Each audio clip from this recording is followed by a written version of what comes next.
फिर से छत्तीसगढ़ में हंगामा मचा हुआ है। फिर से बवाल हो गया है। एसपी को भीड़ ने दौड़ा दौड़ा कर पीटा है। मामला बहुत आगे चला गया है, बहुत ज्यादा बढ़ गया है। नमस्कार, मैं हूं ज्ञानेंद्र तिवारी और आप देख रहे हैं विस्तार न्यूज पर आपका अपना शो सीधे मुद्दे की बात। सीधे मुद्दे की बात में हर दिन मैं आपको देश, मध्य प्रदेश और छत्तीसगढ़ की खबरें दिखाता हूं और अगर जरूरत पड़ी और ऐसी खबर जो विदेश की हो लेकिन आपको जानना जरूरी है तो वो भी बताता हूं। लेकिन सबसे पहले क्या करता हूं, आपको खबरों की लिस्ट बताता हूं कि कौन कौन सी खबर है जो आज मैं आपके सामने लेकर आया हूं, कौन सी खबर है जो मैं आपको दिखाने वाला हूं। इसलिए सबसे पहले बात आज किसकी होगी? जम्मू कश्मीर में हुए आतंकी हमले की करेंगे। फिर से आतंकियों ने गुलमर्ग में सेना की गाड़ी पर हमला किया है। इस हमले में 2 जवान समेत 4 लोगों की जान चली गई है। विस्तार से खबर बताएंगे। शांति से हुए चुनाव से आतंकी बौखलाए हुए हैं, ये सब दिखाई दे रहा है। दूसरी खबर में बात करेंगे मध्य प्रदेश की। रीवा से दिल दहला देने वाली खबर आई। पति को पेड़ से बांधकर महिला से गैंगरेप हुआ है। तीसरी खबर में बात करेंगे मुरैना की। 2 दिन पहले विस्तार न्यूज ने खबर दिखाई थी, एक दिव्यांग की जमीन पर दबंगों का कब्जा था। इंसाफ मिल गया है, दिव्यांग को खेत वापस मिल गया है। चौथी खबर में बात मध्य प्रदेश छत्तीसगढ़ में होने वाले उपचुनाव की करेंगे। दोनों राज्यों में उपचुनाव को लेकर तनाव बढ़ता जा रहा है, सियासी पारा हाई हो गया है। पांचवी खबर में बात बलरामपुर में जो बवाल हो रहा है उसकी करेंगे। एसपी निमिषा पांडे को भीड़ ने चप्पल से मारा है। पुलिस पर खूब सवाल उठ रहे हैं, क्यों छत्तीसगढ़ अशांत हो गया है। एक एक तस्वीर दिखाएंगे, एक एक तस्वीर बताएंगे। और आखिर में बात विमानों को मिल रही धमकी की करेंगे। आज फिर 27 विमानों को धमकी मिली है। इसलिए विमान में यात्रा करने वाले लोगों से हमारे सहयोगियों ने एयरपोर्ट में जाकर बात की है और उनसे पूछा है कि ये जो धमकी मिल रही है इससे हमने नुकसान बता दिया कि 500 करोड़ का नुकसान हुआ है। कितनी धमकियां मिली हैं ये बता दिया, लेकिन जो यात्री विमान में यात्रा कर रहे हैं वो किस तरह से हवाई यात्रा को महफूज मान रहे हैं ये भी तो बताना जरूरी है। इसलिए सब कुछ दिखाएंगे, बताएंगे। लेकिन चलिए अब बुलेटिन की शुरुआत करते हैं और पहली खबर, चुनाव होते ही क्या हो गया है? क्या हो गया है कश्मीर को? क्या हो गया है कश्मीर को? और कश्मीर में यह अशांति क्यों? कायर आतंकियों ने फिर से शर्मनाक घटना को अंजाम दिया है। आतंकी हमले में सेना के जवान शहीद हो गए। कश्मीर में उमर अब्दुल्ला सरकार बनने के बाद आतंकियों के हमले बढ़ गए। इसको लेकर आतंकियों की बड़ी साजिश सामने आई है। क्या है पूरा मामला, चलिए विस्तार से बता देता हूं, सब कुछ आपके सामने रख देता हूं। आतंकियों ने बारामूला के नागिन इलाके में हमला किया। यह इलाका पाकिस्तान की सीमा के पास ही है। आतंकियों ने घात लगाकर 18 राष्ट्रीय राइफल्स की गाड़ी पर हमला किया। आतंकियों ने जवानों के ऊपर फायरिंग शुरू कर दी। इस हमले में सेना के 2 जवान शहीद हो गए। इसके साथ ही सेना की मदद करने वाले 2 पोर्टर भी इस हमले में मारे गए और कुल 3 लोग घायल हुए। इस हमले में 3 से ज्यादा आतंकियों के शामिल होने की जानकारी सामने आई है। सुरक्षा बलों ने इस इलाके को पूरी तरह से घेर लिया है और हर जगह आतंकियों की तलाश की जा रही है। सेना के जवान पूरी सतर्कता के साथ इलाके को खंगाल रहे हैं, आगे बताऊंगा। लेकिन पहले पूरी रिपोर्ट देख लीजिए, इसके बाद खबर पर विस्तार से बात करेंगे। देखिए,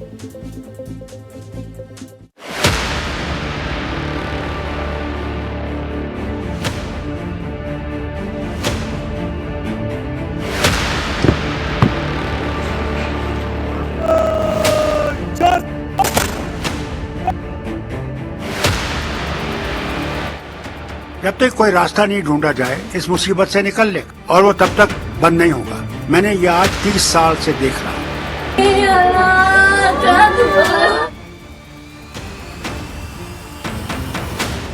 इन आतंकवादियों को भारी कीमत चुकानी पड़ेगी। जम्मू कश्मीर की सरकार जानती है ये अटैक आज का नहीं है, पहले के चल रहे हैं।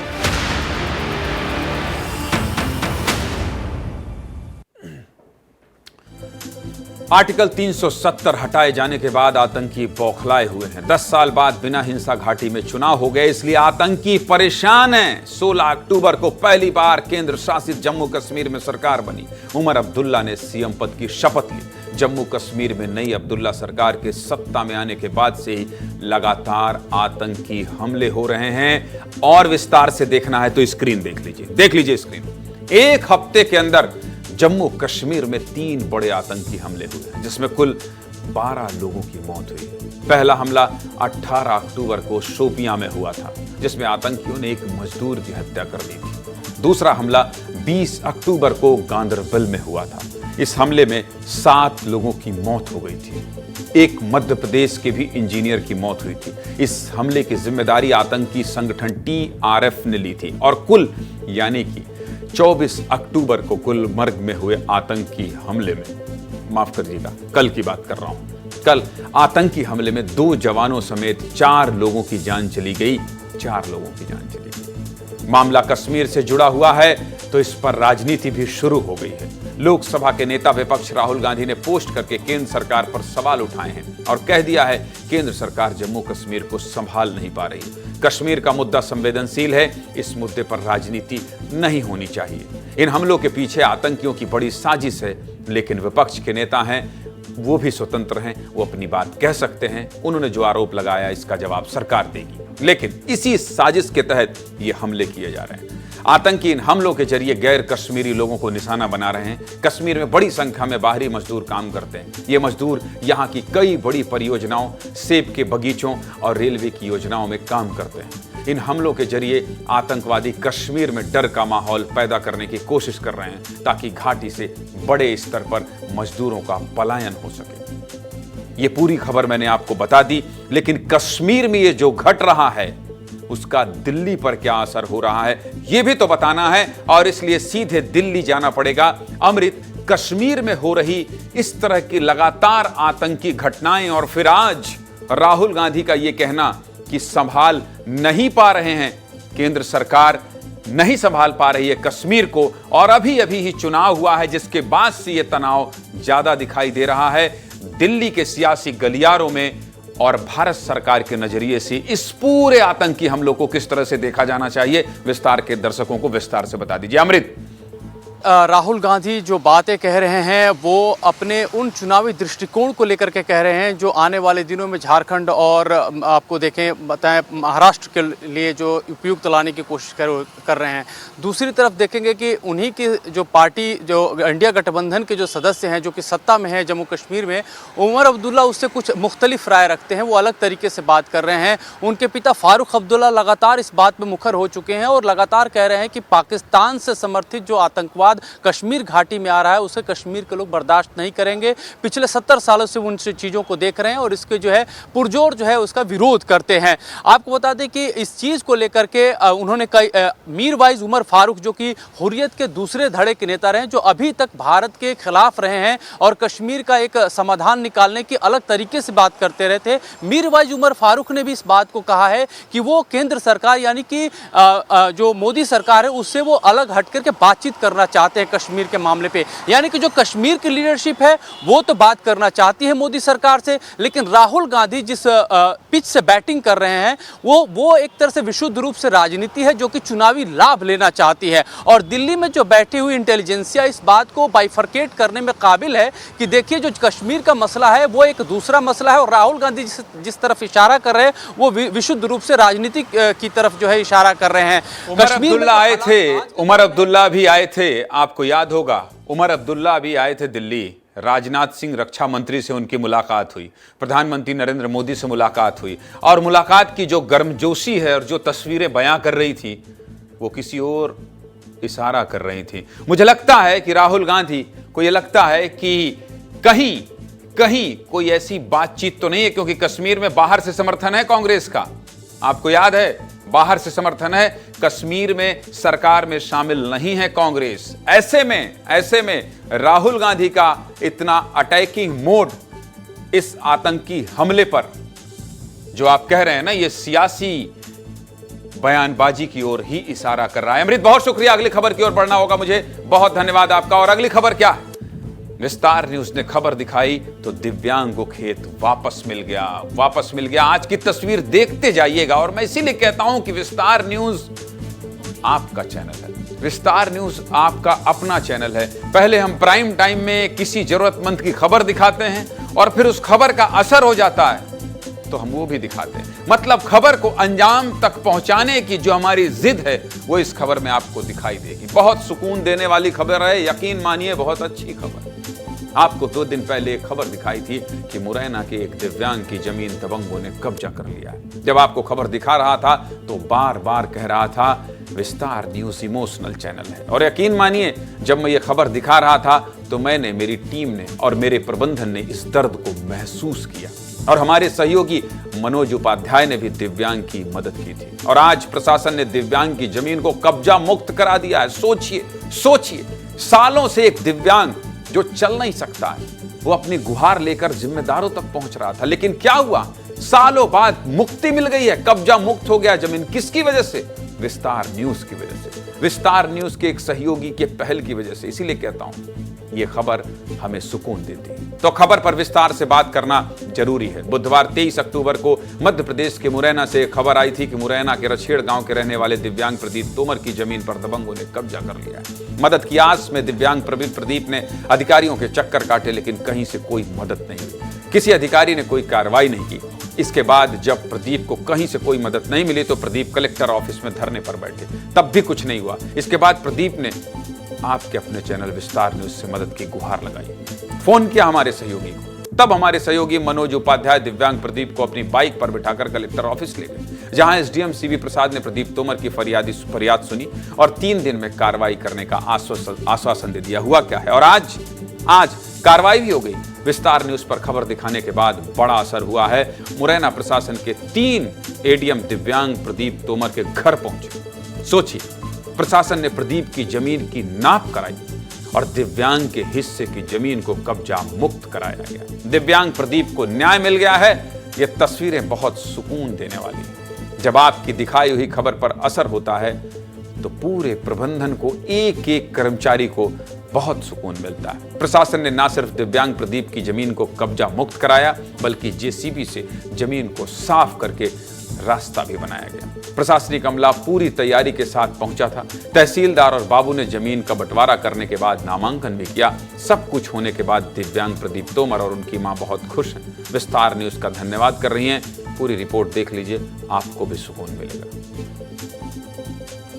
तोड़ गांव के रहने वाले प्रदीप सिंह तोमर की जमीन पर दबंगों ने कब्जा कर लिया।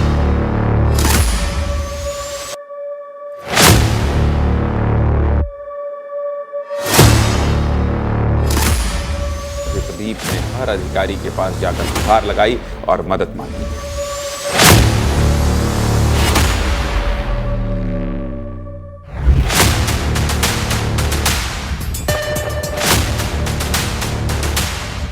सर भैया ने जो हमारी समस्या को पूर्ण रूप से आवाज़ उठवाई, उनके लिए मैं दिल से धन्यवाद करता हूँ। मदद कई प्रशासन ने की। हाँ, मदद तो आपने बहुत की, आपके द्वारा जो है वो तो धन्यवाद है। और जका भगवान खुशी रहा सबको और का जी धन्यवाद, भगवान भलो करे। चैनल वाले भाई साहब तो भैया तुमने ही मदद कर दी था, मुझे काम होगा। न्यूज़ भैया को कहना चाहते हैं कि आपने हमारी इतनी मदद की कि हमको आज न्याय मिल गया है। इसके लिए हम दिल से धन्यवाद विस्तार भैया को बोलते हैं, जिन्होंने हमारी सहायता की, हमको न्याय दिलाया।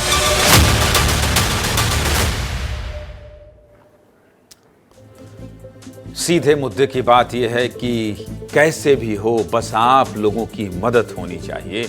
आम आदमी को न्याय मिलना चाहिए, यही हमारा लक्ष्य है। किसी एक व्यक्ति की भी मदद होती है तो लगता है कि पत्रकारिता सही दिशा में जा रही है, सार्थक दिशा में हम बढ़ रहे हैं। चलिए अगली खबर दिखा देते हैं। और अगली खबर क्या है? रीवा के आरोपी इंसान नहीं दरिंदे हैं। रीवा से एक दिल दहला देने वाली खबर आई है। दिल दहला देने वाली खबर आई है। पति के सामने पत्नी का बलात्कार हुआ है। घटना सुनकर रूह कांप जा रही है, सुनते ही रूह कांप जा रही है। पत्नी अपने पति के साथ घूमने आई थी। हैवानों ने पति पत्नी दोनों के साथ हैवानियत की हद पार कर दी। पहले पति को पेड़ से बांधा, फिर पति के सामने ही 4 से 5 लोगों ने महिला के साथ दरिंदगी की। गैंगरेप का वीडियो बनाकर महिला को धमकाया।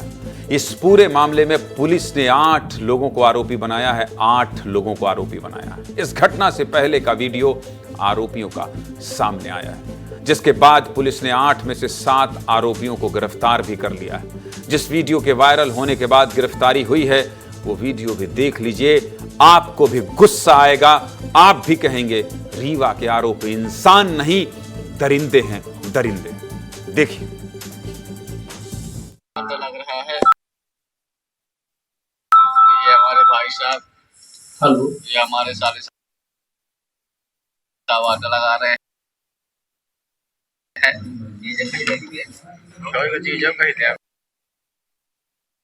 ये भाई साहब, ये तैयारी चल रही है, भट्टी उट्टी लगी है अपनी, ये सुलूक रही है। ये भाटा साटा भूज गया, आलू टमाटर दुनियादारी सब भूज चुका है। तैयारी चल रही है, राम आता लग रहा है। आरोपी नशे में थे, ये बात खुद एक आरोपी ने कबूल की। आरोपी ने पूरी घटना बताई है कि नशे में थे इसलिए रेप किया। सुना दीजिए आरोपी का कबूलनामा, किस बेशर्मी से ये ऐसी बात कह रहा है, सुनाइए। हम बहुत ज्यादा नशे में थे। हम 5 लोग थे, 3 लोग साइकिल से आए थे, 5 लोग किए हैं लगता है। फिर मैं वो करने के बाद वो सब जो किए, फिर वो लड़की मेरे पास आई, बोली भैया मोबाइल दिला दो मेरी। ये 21 तारीख को दोपहर की घटना।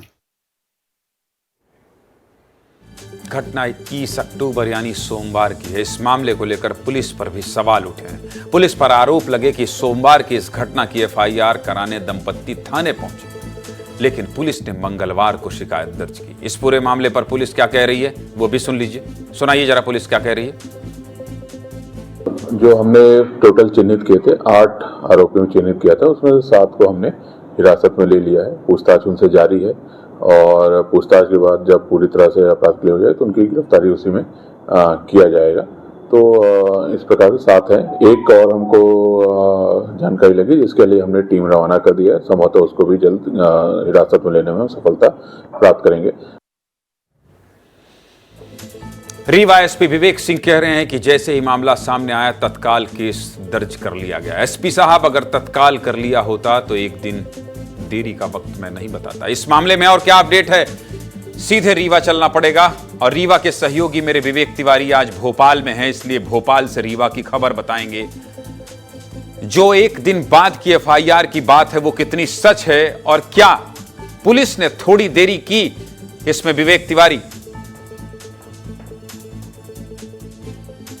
बिल्कुल, ये इंसानियत को तार तार करने वाली और हैवानियत की हदें पार करने वाली ये तस्वीरें रीवा से आई हैं और इसमें प्रशासन की बड़ी लापरवाही है। 21 तारीख की घटना है और जाकर 24 तारीख को इस पर FIR दर्ज की गई। प्रशासन की बड़ी लापरवाही पहली सामने आई। दूसरी लापरवाही कि जहां पर भैरव बाबा का मंदिर है, पिकनिक स्पॉट है, तमाम लोगों का आना जाना होता है, इसके बाद भी प्रशासन की वहां पर कोई भी मौजूदगी नहीं थी। ना तो पुलिस का कोई बल मौजूद था, ना ही प्रशासन की कोई मौजूदगी थी। तो प्रशासन की बड़ी लापरवाही सामने आई है और पीड़िता ने बताया कि वो तो 2 दिन तक जाती रही, थाने जाती रही, लेकिन उसकी FIR नहीं दर्ज की गई। और अंत में जब मामला हाईलाइट हुआ, जब सोशल मीडिया पर वायरल होने लगा, तब पुलिस ने FIR की और आनन फानन 8 लोगों पर FIR दर्ज की गई। अब पुलिस ये कह रही है कि 7 लोगों को गिरफ्तार कर लिया गया है और एक जो आरोपी है उसको भी गिरफ्तार कर लिया जाएगा। लेकिन सबसे शर्मनाक घटना की एक पति के सामने पत्नी के साथ जिस तरह गैंगरेप किया गया, ये इंसानियत को तार तार करने वाली तस्वीरें वाली घटना है विवेक, शर्मसार करने वाली घटना है। जो भी अपडेट होगा आपकी नजरों से सबसे पहले विस्तार न्यूज में दर्शकों को दिखाएंगे। लेकिन जो हुआ वो नहीं होना चाहिए और इसीलिए मैंने लिखा कि रीवा के आरोपी इंसान नहीं दरिंदे हैं। बहुत शुक्रिया आपका, नजर बनाए रखिएगा इस पूरी खबर पर। अगली खबर क्या है? अगली खबर है उपचुनाव का तनाव बढ़ता जा रहा है और कैसे बढ़ता जा रहा है। मध्य प्रदेश और छत्तीसगढ़ में उपचुनाव को लेकर नेताओं का जोश हाई है। बीजेपी कांग्रेस के साथ साथ तमाम छोटी बड़ी पार्टियां एक्टिव मोड में आ गई हैं, सक्रिय नजर आ रही है। आज मध्य प्रदेश और छत्तीसगढ़ दोनों ही राज्यों में उपचुनाव के लिहाज से बीजेपी के लिए बड़ा दिन रहा। मध्य प्रदेश के बुधनी विधानसभा सीट से बीजेपी प्रत्याशी रमाकांत भार्गव ने आज नामांकन दाखिल किया। वहीं रायपुर दक्षिण विधानसभा सीट पर होने वाले उपचुनाव के लिए भी बीजेपी प्रत्याशी सुनील सोनी ने भी पर्चा भरा। शुरुआत करते हैं मध्य प्रदेश से। बुधनी और विजयपुर में चल रही सियासी हलचल की तस्वीर देख लीजिए। एक तरफ जहां रमाकांत भार्गव के नामांकन में प्रदेश के मुखिया डॉक्टर मोहन यादव, केंद्रीय मंत्री शिवराज सिंह चौहान, बीजेपी प्रदेश अध्यक्ष VD शर्मा के साथ बीजेपी के कई कार्यकर्ता कार्यकर्ता शामिल हुए, तो वहीं दूसरी तरफ विजयपुर में कांग्रेस ने विशाल रैली निकालकर शक्ति प्रदर्शन किया। कांग्रेस प्रत्याशी मुकेश मल्होत्रा के नामांकन को लेकर यह रैली निकाली गई।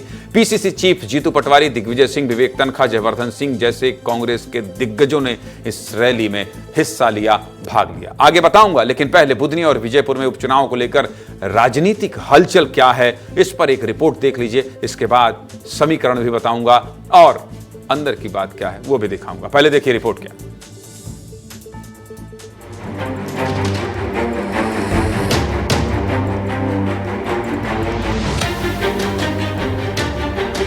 और हजारों कार्यकर्ताओं के साथ अपार उत्साह उमंग के साथ आज जो नॉमिनेशन फॉर्म भरा है, यही बता रहा अपने आप में कि यहाँ भाजपा की प्रचंड बहुमत के साथ जीतने की लहर चल रही है।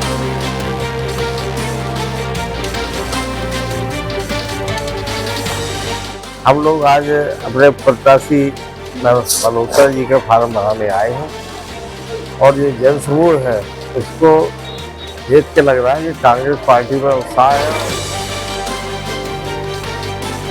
ऐतिहासिक वोटों से अब तक के सारे रिकॉर्ड तोड़ के रमाकांत की भारतीय जनता पार्टी की विजय का संकल्प है। किसानों को जो खाद दिया जा रहा है, नकली खाद दिया जा रहा है, कालाबाजारी हो रही है, कहाँ है सरकार? तो ये चुनाव ऐतिहासिक चुनाव होगा, हर बूथ पर कमल खिलेगा। माननीय प्रधानमंत्री मोदी जी के नेतृत्व में हम इतिहास बनाएंगे।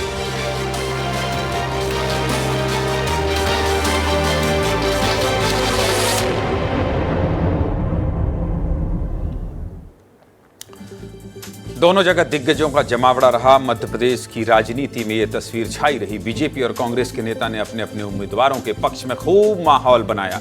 मध्य प्रदेश में उपचुनाव को लेकर शिवराज सिंह के बेटे कार्तिकेय चौहान के एक बयान पर भी खूब बवाल मचा हुआ है। सीहोर में भाषण देते हुए कार्तिकेय ने यह कह दिया कि कांग्रेस अगर गलती से भी जीती तो एक ईंट भी क्षेत्र में नहीं लगने वाला है। सुनिए बयान जिस पर राजनीति हो रही, सुनाइए। अगर गलती से भी कांग्रेस का विधायक, वैसे होने वाला नहीं है, लेकिन गलती से भी आ जाता है यहाँ पर, तो एक ईंट किसी के गांव में नहीं लगने वाली है, समझ लेना आप सब। अब कांग्रेस ने इसको मुद्दा बना लिया। दिग्विजय सिंह ने भाषण का तौर तरीका अपने पिताजी से सीखने की सलाह दे दी।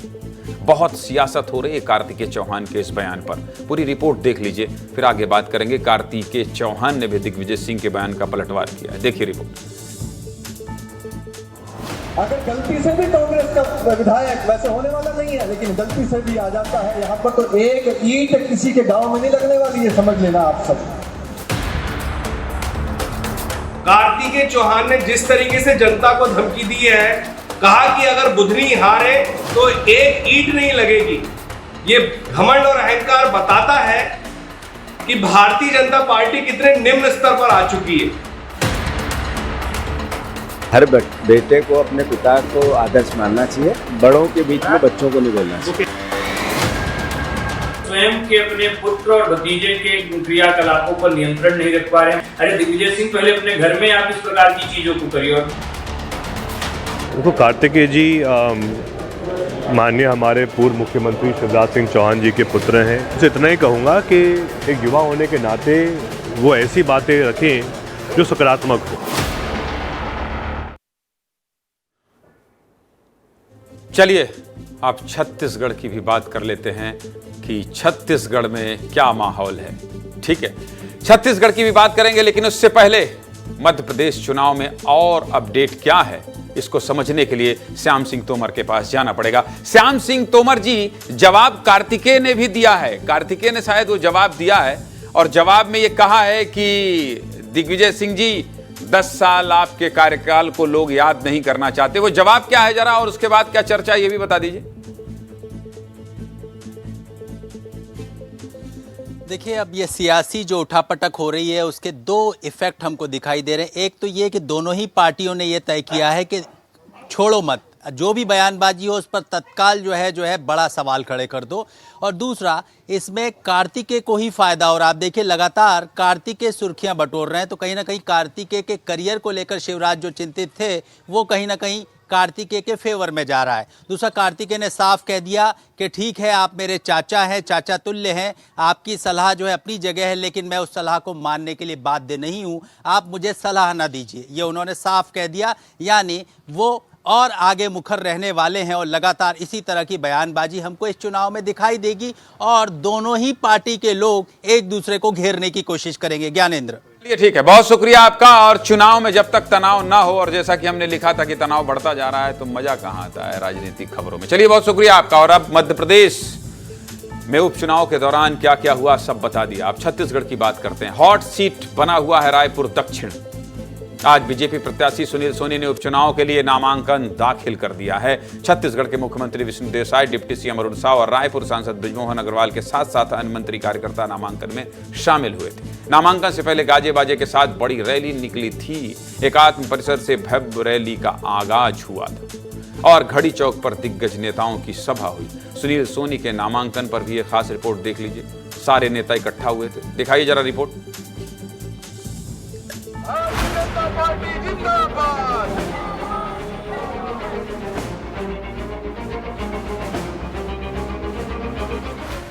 एहसान है जनता का, कार्यकर्ताओं का, सभी नेताओं का, और वो विश्वास कर रहे हैं विकास के माध्यम से कर चुकाएंगे। हम सब तैयार हैं और बहुत भारी वोटों से इस विधानसभा को जीतेंगे। दक्षिण के जनता है 8 बार कमल फूल खिलाए है और 9वीं बार भी कमल फूल खिला ही और सुनील सोनी जिला विधायक बना ही। लगभग 35-40 वर्षों से भारतीय जनता पार्टी के ऊपर, उनके प्रत्याशी के ऊपर दक्षिण की जनता ने विश्वास व्यक्त किया, इस बार भी करेंगे। रायपुर दक्षिण के इस बार का ऐतिहासिक रिकॉर्ड वोटों से इस बार हम जीतेंगे। हमेशा से भारतीय जनता पार्टी की सीट रही है, निश्चित रूप से भारी मतों से रायपुर दक्षिण की सीट को भारतीय जनता पार्टी जीतेगी।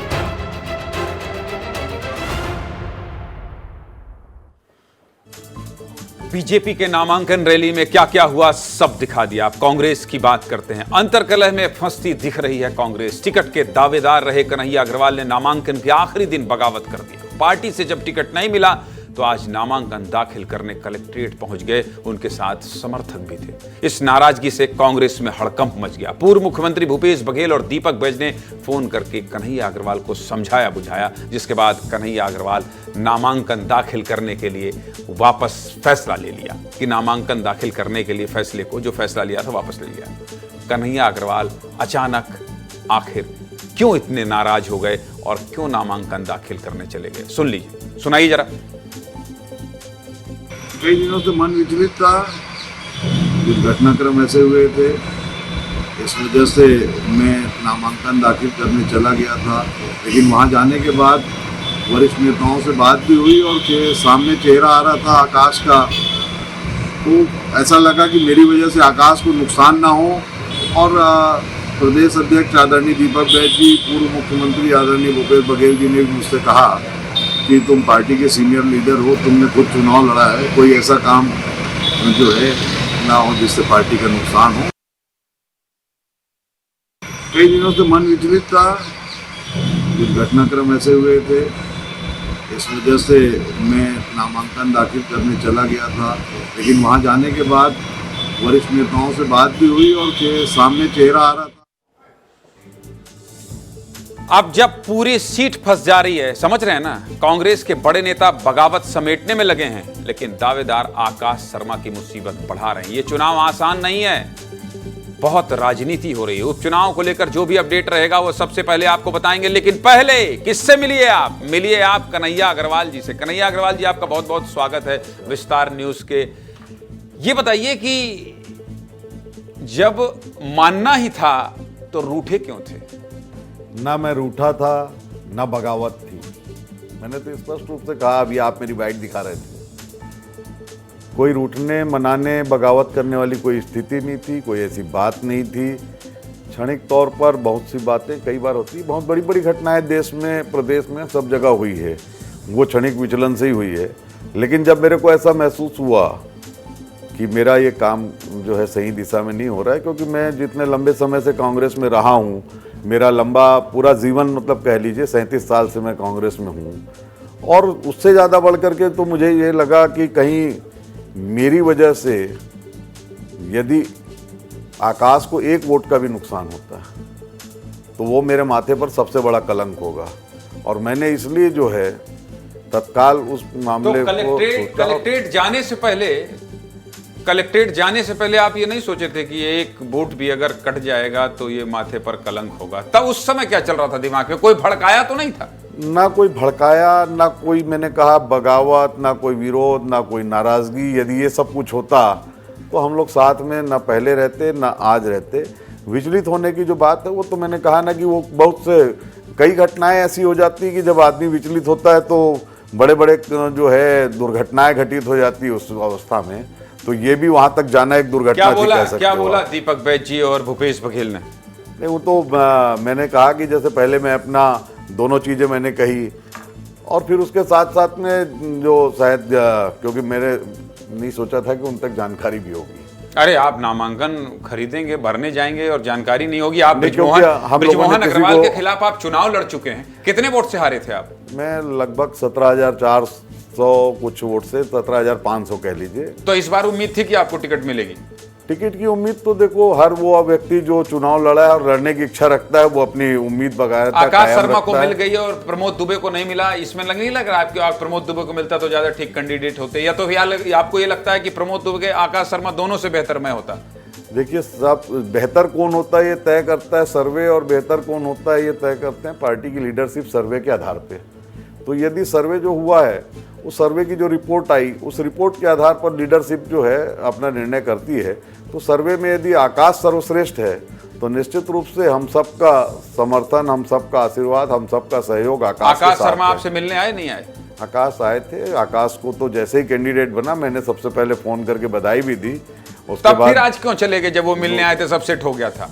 सेट हो गया था और अपसेट हो गया था वाला मामला ही नहीं ना कहीं। तो फिर कैसे अपसेट? वो तो आकाश, तो मैंने कहा वो छोटा भाई है। मैंने कल भी कहा था, परसों भी कहा था, जब आप लोगों ने कहा कि जो है मतलब दूसरी जो खबरें थी उससे जोड़ करके, तब भी मैंने कहा था कि आकाश के लिए वो सारी चीजें अलग है। आकाश हमारा भाई है। प्रमोद दुबे जी से बात हुई? प्रमोद दुबे जी ने कहा अरे कहाँ चला गया था यार कन्हैया भाई, आपकी तो दोस्ती है उनसे, बातचीत हुई नहीं हुई?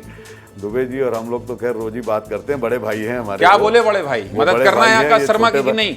हम तो पहले कह रहे हैं आकाश शर्मा की मदद करना है कि नहीं? बोले भाई मिलकर मदद करेंगे। मदद करेंगे। वो बड़े भाई हैं, मैं उनसे छोटा हूँ, ये हमसे छोटा है, हम दोनों बड़े भाई। अच्छा, 2 लाइन और बता दीजिए, दीपक बैज ने क्या कहा आपसे?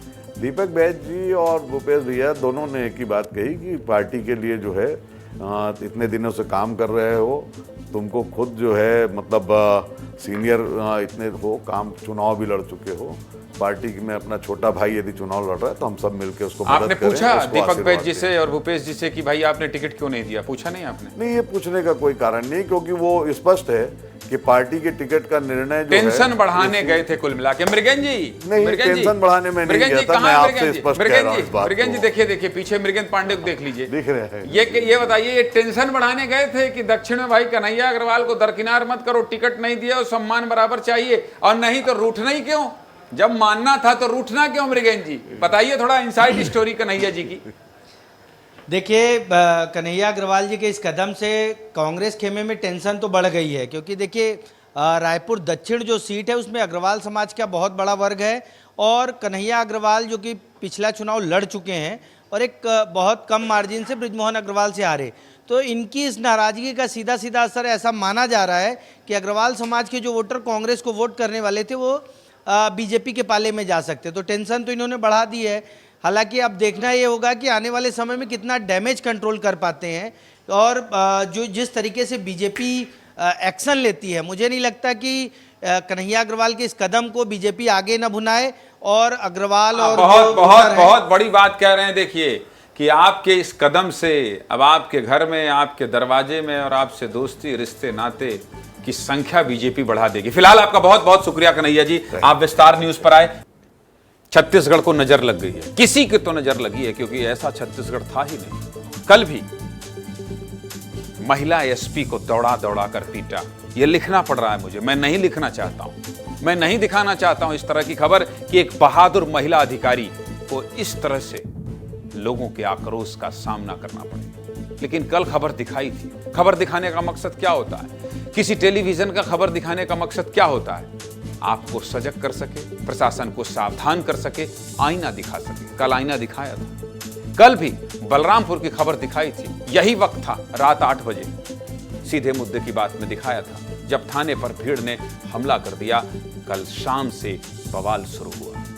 रात 8 बजे विस्तार न्यूज ने आपको सबसे पहले थाने पर हमले की तस्वीर दिखाई। देख लीजिए, आज 2 दिन की तस्वीरें दिखा रहे हैं। कल एक तरफ कल रात की 4 तस्वीरें और दूसरी तरफ आज की तस्वीरें। पुलिस कस्टडी में हुई मौत के बाद गुस्साई भीड़ ने थाने पर हमला कर दिया। उग्र भीड़ ने थाने पर पथराव किए। पुलिस के साथ जमकर झड़प हुई। हालात पर काबू पाने के लिए पुलिस को आंसू गैस के गोले भी छोड़ने पड़े। और आज बलरामपुर में बवाल और ज्यादा बढ़ गया। फिर से भीड़ ने पुलिस पर हमला कर दिया। गांव वालों ने मृतक का शव लेने से इंकार कर दिया और सड़क पर बैठ गए। चक्का जाम कर दिया। जिला अस्पताल में शव के पोस्टमार्टम के समय भी खूब बवाल हुआ। महिलाओं ने एसपी को चप्पलों से पीटा, पुलिस पर पत्थर फेंके। पुलिस कर्मियों ने भागकर अपनी जान बचाई। कल से आज तक बलरामपुर में मचे बवाल पर पहले ये रिपोर्ट देख लीजिए, फिर विस्तार से बात करेंगे।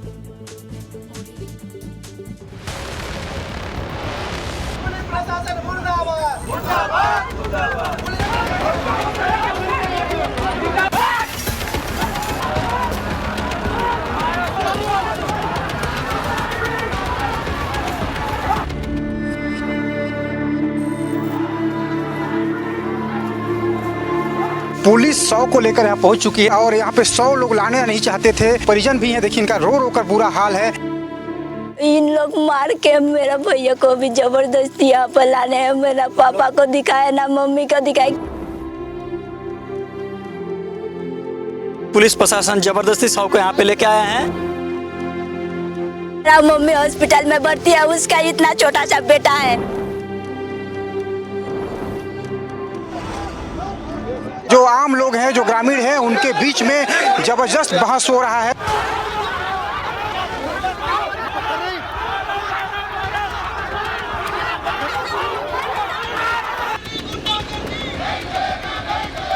हाईवे को लोगों ने जाम कर दिया है।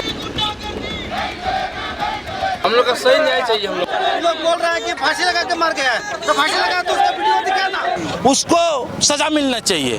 उसका उम्र कैद का कम से कम सजा मिलनी चाहिए। पुलिस 100 को खुद अंतिम संस्कार के लिए लेकर पहुंची है। इनका कहना है कि पुलिस ही लकड़ी लेकर यहाँ पे पहुंची हुई है।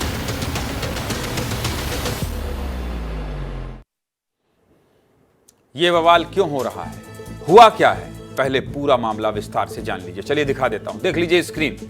कल यानी 24 अक्टूबर को पुलिस ने स्वास्थ्य विभाग के कर्मचारी गुरचरण मंडल को पूछताछ के लिए बुलाया। गुरचरण मंडल की पत्नी रीना गिरी 29 सितंबर को लापता हो गई थी। गुमशुदगी की रिपोर्ट 29 सितंबर को बलरामपुर थाने में दर्ज कराई गई थी।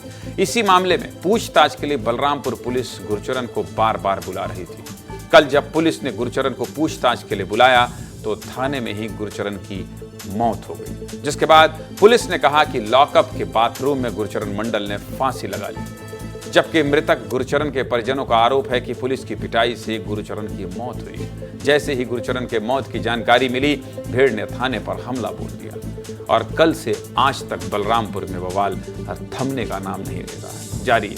मृतक के परिजन रो रहे हैं, बिलख रहे हैं। विस्तार न्यूज ने बात की है, सुन लीजिए, सुना दीजिए क्या कह रहे हैं परिजन।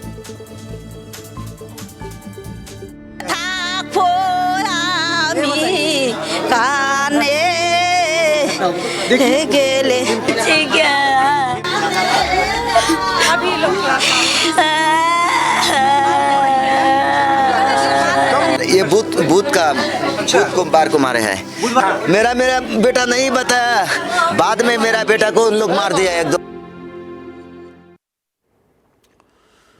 तस्वीरें देखकर परेशान हुए। कैसी तस्वीर है, एएसपी को चप्पल से भीड़ पीट रही है, पुलिस कर्मियों को बड़े बड़े पत्थर मार रहे हैं, भीड़ दौड़ाती है तो एसपी जमीन पर गिर पड़ी। पुलिस और भीड़ के बीच जमकर बवाल हुआ है। बस इसीलिए सवाल पूछ रहा हूं, ये कैसी तस्वीर है बताइए। जिस पुलिस पर सबकी सुरक्षा का जिम्मा है, वो अपनी सुरक्षा में बार बार फेल कैसे हो जा रही है? आखिर क्यों ये बवाल हो रहा है? बालौदा बाजार, कवर्धा, सूरजपुर और अब बलरामपुर, शांत रहने वाले छत्तीसगढ़ के ये जिले आखिर क्यों अशांत हो गए हैं? इस हिंसा का जिम्मेदार कौन है? 10 जून को धार्मिक स्थल में तोड़फोड़ से नाराज सतनामी समाज के लोग प्रदर्शन के दौरान उग्र हो गए और एसपी कलेक्टर का ऑफिस ही फूंक दिया। कवर्धा में 15 सितंबर को भीड़ ने एक घर में आग लगाई और उप सरपंच को जिंदा जला दिया। पुलिस गांव में पहुंची तो पुलिस से भी मारपीट की गई। इसके बाद गिरफ्तार लोगों में से एक शख्स की पुलिस कस्टडी में मौत हो गई, जिसके बाद खूब बवाल मचा।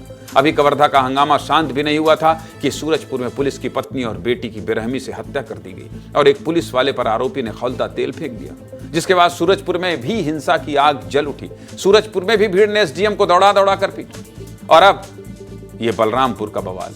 एएसपी निमिषा पांडे की चप्पल से भीड़ ने पिटाई की है, पुलिस पर पत्थर फेंके। क्या कर रही है पुलिस भाई, क्या कर रही है पुलिस? ये रिपोर्ट देख लीजिए, फिर आगे बात करेंगे। दिखाइए।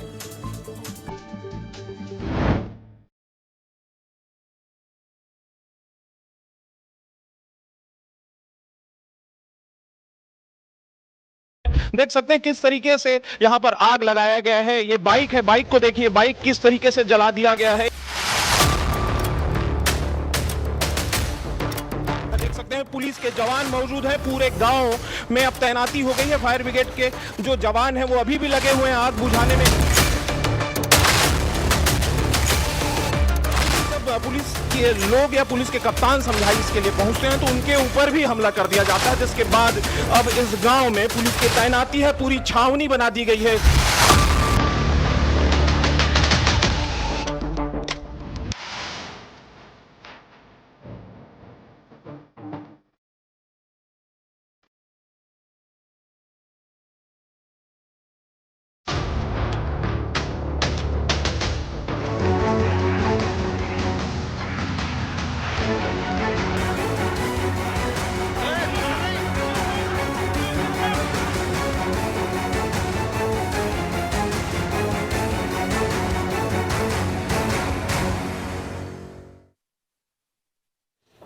अब आपको एक एक कर घटना बताते हैं। पहले शुरुआत बालौदा बाजार से करते हैं। धार्मिक स्थल में तोड़फोड़ से नाराज सतनामी समाज ने 10 जून को दशहरा मैदान में प्रदर्शन की अनुमति मांगी, लेकिन प्रदर्शन के दौरान लोग पुलिस के रवैये से उग्र हो गए थे, जिससे हालात बिगड़ गए। 2 तस्वीरें देखिए। 10 जून को सुबह विवाद शुरू हुआ, हंगामा बढ़ता गया और इतना बढ़ गया कि शाम होते होते भीड़ ने कलेक्टर और एसपी ऑफिस को ही आग के हवाले कर दिया। सोचिए, दिन भर चले बवाल को भी पुलिस समय पर नहीं निपटा पाई और सरकारी दफ्तर फूंक दिए गए। बाद में कार्रवाई हुई, यहां भी एसपी कलेक्टर को सस्पेंड हटाया गया, वहां से हटाया गया। और आपको पता है, इस हिंसा में 12 करोड़ का नुकसान हुआ था। कवर्धा में 15 सितंबर को एक शख्स की पेड़ से लटकती लाश मिली। भीड़ ने हत्या के शक में गांव के उपसरपंच के घर में आग लगा दी, उपसरपंच को जिंदा जला दिया। पुलिस पहुंची तो पुलिस पर भी हमला कर दिया। पुलिस कई गांव वालों को गिरफ्तार करके लाई, जिसके बाद पुलिस कस्टडी में एक शख्स की मौत हो गई। इस मौत पर भी बवाल मचा और हुआ क्या, कवर्धा के भी कलेक्टर और एसपी को हटा दिया गया। चलिए और आगे बढ़ते हैं। सूरजपुर में 14 अक्टूबर को हेड कांस्टेबल की पत्नी और बेटी की हत्या से तनाव बढ़ गया। गुस्साई भीड़ ने आरोपी के घर को आग लगा दिया। इसके बाद आरोपी के कबाड़ गोदाम को आग के हवाले कर दिया गया। तनाव कम करने गई टीम पर भी भीड़ ने गुस्सा उतारा। एसडीएम को पीटने के लिए भीड़ ने दौड़ाया। एसडीएम साहब ने दौड़कर अपनी जान बचाई। यहां भी मामला बढ़ा, बवाल बढ़ा तो एसपी को हटा दिया गया। और अब बवाल बलरामपुर में हुआ है। तस्वीरें फिर से परेशान कर रही हैं। पुलिस एक बार फिर सवालों के घेरे में आ गई है। मामला थाने से शुरू हुआ तो फिर निशाने पर पुलिस ही आ गई। भीड़ की पुलिस के साथ झड़प हो गई, पत्थरबाजी हुई, एएसपी निमिषा पांडे को पीटा गया। बवाल फिर से बढ़ा तो विपक्ष को फिर से मौका मिल गया। इस पूरे मामले पर राजनीति भी हो रही है। सुनिए, प्रदेश में इस तरह से कानून व्यवस्था बिगड़ रही है तो इस पर किस तरह से राजनीति हो रही है, ये भी सुन लीजिए। लगातार चाहे उत्तर हो चाहे दक्षिण हो, पूरब हो या पश्चिम हो, सब जगह आग लगी हुई है। आपराधिक घटनाएं बहुत बढ़ी है और पुलिस नाकाम रही है। विष्णु का जो विष्णु जी के जो फ्लैगशिप प्रोग्राम है, विष्णु का सुशासन, वो सब मैं इसीलिए बोलता हूँ बार बार कि ये तार तार हो चुका है।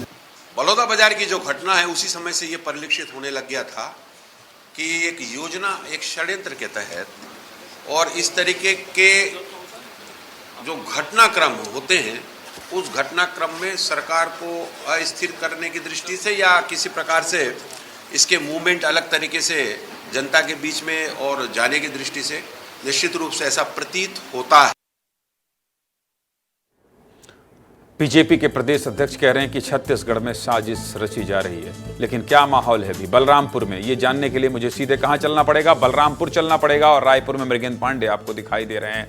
दिलीप, आप कहां खड़े हैं और क्या अंतिम संस्कार शव का हो गया है? अभी लेटेस्ट जानकारी क्या है, दर्शकों को बता दीजिए। ज्ञानेंद्र जी, मैं इस वक्त बलरामपुर का जो जिला ऑफिस है, जो पुलिस अधीक्षक कार्यालय है, वहां पे मौजूद हूँ। उसके बाहर की ये तस्वीर है, देख रहे होंगे आप, पीछे पुलिस अधीक्षक का कार्यालय है और पुलिस अधीक्षक कार्यालय की सुरक्षा के लिए किस तरीके से यहाँ पे बैरिकेडिंग कर दिया गया है, ये कल से बैरिकेडिंग किया गया है, क्योंकि जब थाने में हमला हुआ तो इस बात का डर था कि कहीं एसपी कार्यालय में भी लोगों का हुजूम न टूट पड़े, पुलिस अधीक्षक कार्यालय में भी लोग हमला न कर दे, इसलिए यहाँ पे सुरक्षा के बतौर ये सारा इंतजाम अभी भी रखा गया है। लेकिन दूसरी तरफ बात करूं अंतिम संस्कार की, तो जो मृतक का शव है वो एसडीएम और जो पुलिस के तमाम अधिकारी हैं, घंटों समझाइश के बाद परिजनों के घरों पे ले जाकर रख दिया गया है और परिजन का कहना है कि कल उस शव का अंतिम संस्कार करेंगे। हालांकि जो प्रशासनिक अधिकारी थे वो चाह रहे थे कि रात में ही अंतिम संस्कार हो जाए, एसडीएम मौजूद थे, उनके द्वारा कहा जा रहा था, लेकिन गांव वालों ने कहा कि नहीं, अभी रात में अंतिम संस्कार का जो क्रम चलेगा उसमें हम नहीं जा पाएंगे, अंधेरा है, जंगल झाड़ का जगह है जहां अंतिम संस्कार होगा, तो हम नहीं जा पाएंगे, इसलिए कल अंतिम संस्कार करेंगे। तो अब कल अंतिम संस्कार होगा। कुल मिलाकर आज पूरा दिन भर यहाँ हंगामे की स्थिति रही और रात में साढ़े 7 से 8 बजे के बीच समझौता हो पाया कि हम अंतिम संस्कार करेंगे और इस आधार पर समझौता। ठीक है। कुल मिलाकर खबर ये है कि अंतिम संस्कार अभी नहीं हुआ है, लेकिन अच्छी खबर ये है कि नियंत्रण में है पूरा जो वहां का घटनाक्रम है, वो पुलिस नियंत्रण में है, ये अच्छी बात है। खैर, एसपी कार्यालय को भी बैरिकेड लगा के सुरक्षित किया जा रहा है। क्या हो गया है छत्तीसगढ़ में, क्या हो गया? सबसे बड़ा सवाल ये है मृगेंद्र जी, सबसे बड़ा सवाल ये है कि आखिर ऐसी स्थिति क्यों बन रही है और क्यों पुलिस बार बार नाकाम हो रही है? सवाल तो उठेंगे। जिस महिला एएसपी को मारा गया वो किसी भी कीमत पे ठीक नहीं कहा जा सकता है। पुलिस, वो भी महिला अधिकारी, सुरक्षा करने गई थी। मैं तो बार बार ये कह रहा हूं कि पुलिस अधिकारी महिला बहादुर हैं जिन्होंने डटकर सामना किया, लेकिन ये होना नहीं चाहिए मृगेंद्र जी, होना नहीं चाहिए। जी निसंदेह इस तरह की घटना होना नहीं चाहिए, लेकिन जिस तरीके से पुलिस बार बार फेल हो रही है, आपने पूरा विस्तार से बताया, कवर्धा की बात हो या बलौदा बाजार की बात हो या सूरजपुर बलरामपुर, जिस तरीके से पुलिस फेल हो रही है और पुलिस की पूरी कार्यप्रणाली पर सवाल खड़े हो रहे हैं, पुलिस का जो इंटेलिजेंस फेल्योर है उस पर सवाल खड़े हो रहे हैं। क्योंकि बलौदा बाजार में जिस तरीके से लोग उमड़े, बाद में कलेक्टर और एसपी कार्यालय को जला दिया गया, क्या